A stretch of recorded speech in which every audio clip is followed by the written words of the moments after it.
कुंडलिनी शक्ति। कुंडलिनी शक्ति के बारे में हमने बहुत सुना होगा।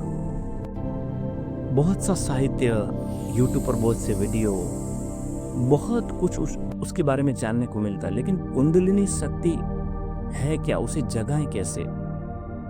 हमारे योग शास्त्रों के अनुसार कुंडलिनी शक्ति हमारा जो मूलाधार चक्र है उसका स्थान वहां पर है।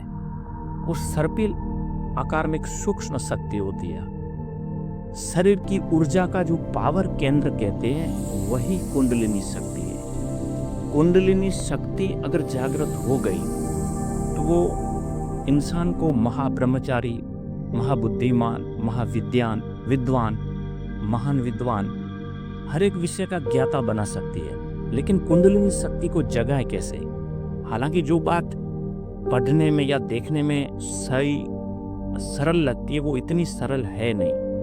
कुंडलिनी शक्ति को जगाना कितने लंबे अरसे की प्रयत्न के बाद वो शक्ति धीरे धीरे जागृत होती है। कुंडलिनी शक्ति के बारे में ज्यादा समझाने की जरूरत नहीं है। बहुत सा साहित्य वीडियो आपको यूट्यूब पर या संचार माध्यमों पर मिल जाएगा। लेकिन कुंडलिनी शक्ति को जगाएं कैसे? कुंडलिनी शक्ति को जगाने का सबसे बड़ा सरल माध्यम होता है इंसान की सांसें।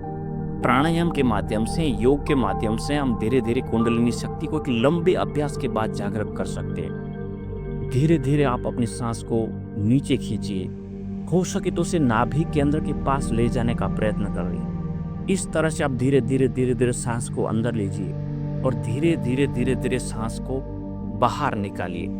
ये अभ्यास लंबे समय तक जारी रखना पड़ेगा। हो सकता है 3 साल, 4 साल, 5 साल या 12 साल तक।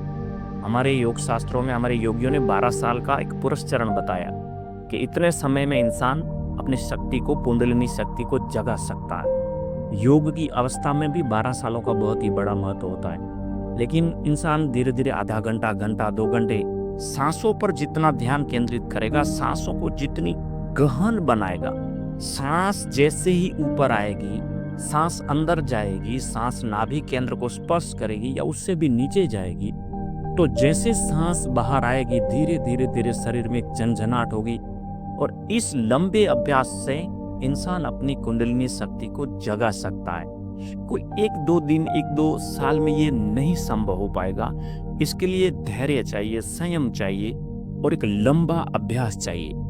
अगर आप सांस को नीचे खींचेंगे सांस को जितना हो सके उतना सूक्ष्म और धीमा कीजिए। ये अभ्यास हर रोज 30 से 35 बार, फिर उसको बढ़ाते 60, 65 या 100 बार कीजिए।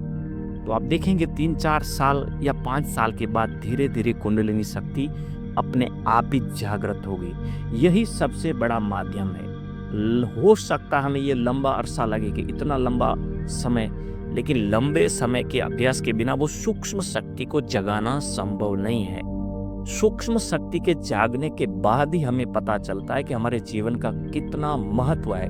हमारे अंदर प्रकृति ने, ईश्वर ने कितनी पावरफुल शक्तियां छिपा के रखी है। हम अपनी सांसों के माध्यम से, प्राणायाम के माध्यम से इस महाशक्तिशाली कुंडलिनी शक्ति को जगा सकती है। आशा रखता हूँ मेरा आज का वीडियो आपको पसंद आया होगा। धन्यवाद।